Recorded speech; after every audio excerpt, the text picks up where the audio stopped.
Okay, so for the start of this video, this part here, I want you to give these a try. So have your periodic table handy. So we want the chemical formula for the compounds with the following elements. Okay, so pause the video and then come back to see how you did.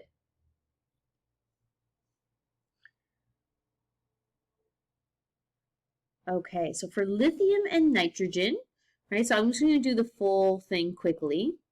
So lithium is a +1, nitrogen is a -3. So when you crisscross this down, you should have gotten Li3, N with no number there, because it's like it's a 1. Calcium and sulfur.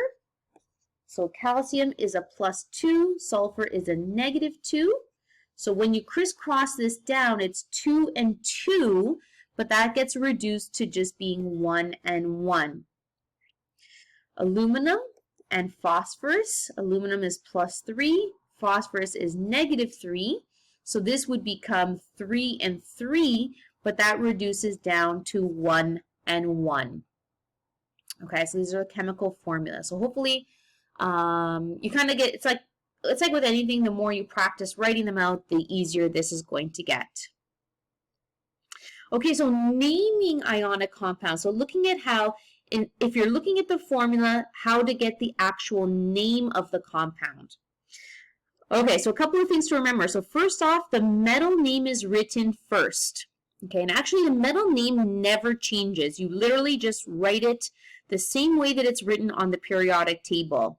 Okay, what does change though is the non-metal. The non-metal is written after the metal, and the name of it becomes IDE at the end. So instead of oxygen, it becomes oxide. Instead of fluorine, it's fluoride. Okay. Also, on your periodic table of ions, let me just flip back, it will also remind you of the name when it's an ion. So notice how it says here, oxide, nitride, phosphide, chloride. Okay, so all of the ones that are non-metals change to "ide." Let me just quickly go forward here. So the first one, we have sodium, and instead of chlorine, we're going to say chloride, IDE. Magnesium, fluoride. Beryllium, nitride instead of nitrogen. Oh, beryllium. Beryllium always gets me. Let's get the proper spelling.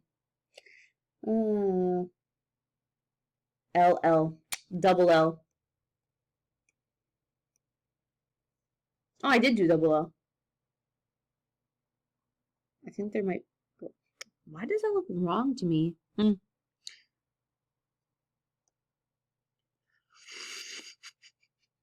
Sorry.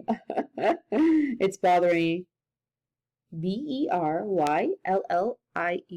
Wow. Okay, it's right, but I don't know, my eyes are playing tricks. Nitride. Okay, so metal name never changes. Non-metal changes to "ide." So it's relatively straightforward. Okay, actually, yeah, I think that's fine. Okay, so atoms with more than one charge. Okay, so on the periodic table, and you're going to notice that we haven't really discussed the elements that are in this center block a whole lot. So these elements kind of go into, so first of all, they're all metals, right? They're on this left side of the staircase. So all of these metals are have a unique, I guess, not all of them, but they're unique from the other elements because they don't really follow the same patterns as the other ones do in terms of valence electrons. So you know how we go 1, 2, we skip over a few, then it's 3, 4, 5, 6, etc. These are called transition metals. So transition metals basically mean that you can have different elements in here that have more than one possibility. So let's take a look at iron, for example. Iron is showing that there are two options for the ion. Iron positive 3 or iron positive 2. Copper can be positive 2 or positive 1. So when you're looking at the transition elements here, not all of them are the case with that. So you'll notice, for example, silver is only positive 1. Zirconium is only positive 4. Like whatever the charge is here, if there's only one option, that means it's not one of these multi-option elements. But if you see that there is a split box here, so in the element box there are two options, that means that that element has more than one possible valence electron. So what does this mean? This means actually that some atoms of iron have 2 valence electrons, but other atoms of iron have 3 valence electrons, and that just naturally occurs. It's not like we did anything to iron. Iron is just naturally found that way. Some of these elements have actually more than just 2 options, okay? But what this periodic table does, the one that I gave you for class, it basically shows the 2 most common ones, okay? I'm trying to think of an example here. So like manganese, which I have covering up here. So manganese actually has, which is right here, multiple options. So this is showing manganese positive 2 or positive 4, but actually there's also positive 6 and there's positive 7.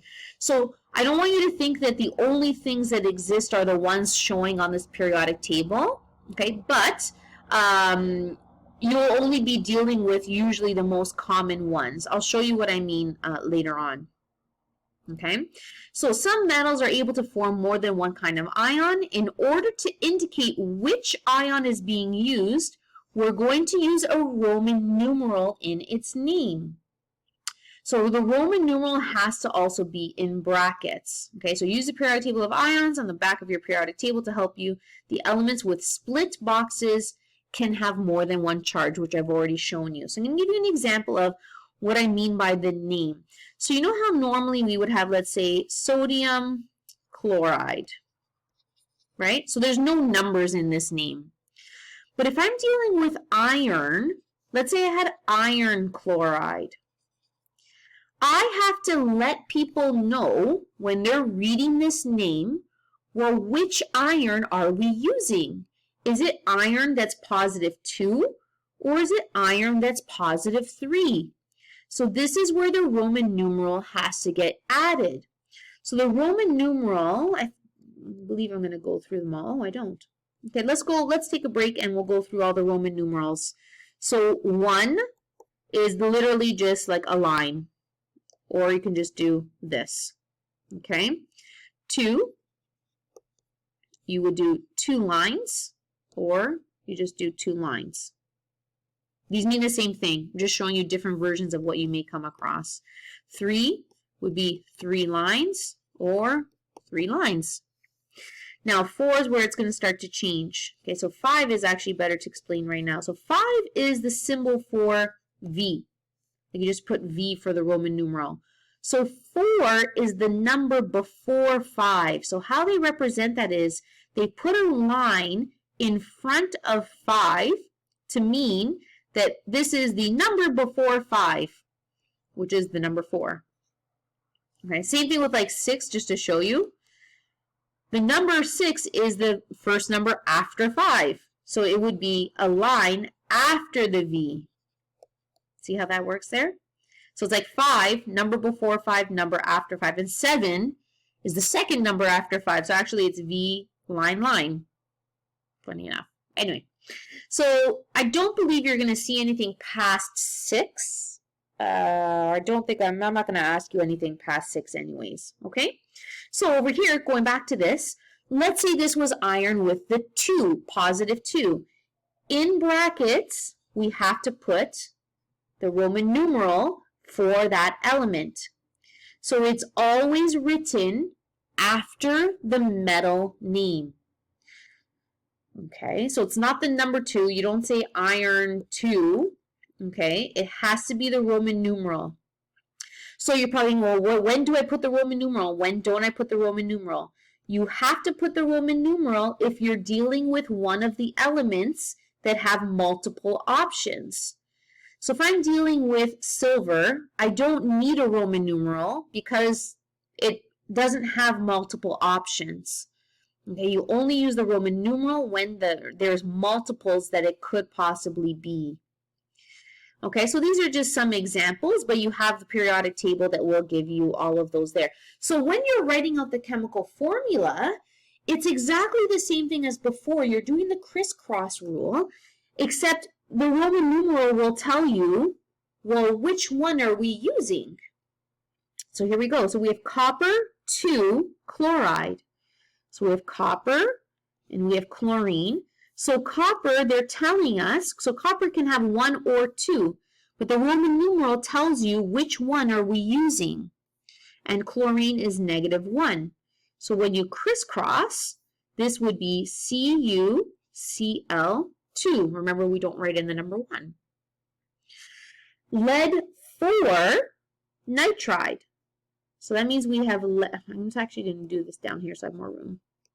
So we have lead and nitrogen, but they're telling us, hey, lead can be +2 or +4. This is the +4 one, and nitrogen is -3.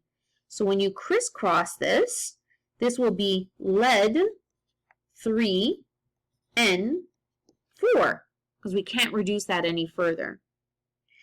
Tin 2 sulfide, I'll do this over here. Tin and sulfur, this is an N.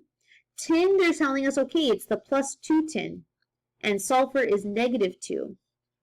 So when you crisscross this, it's SN2, S2, but remember that can be reduced. So the rules, literally the crisscross rules are exactly identical. The only difference is the Roman numeral tells you which one to do because there's multiple options.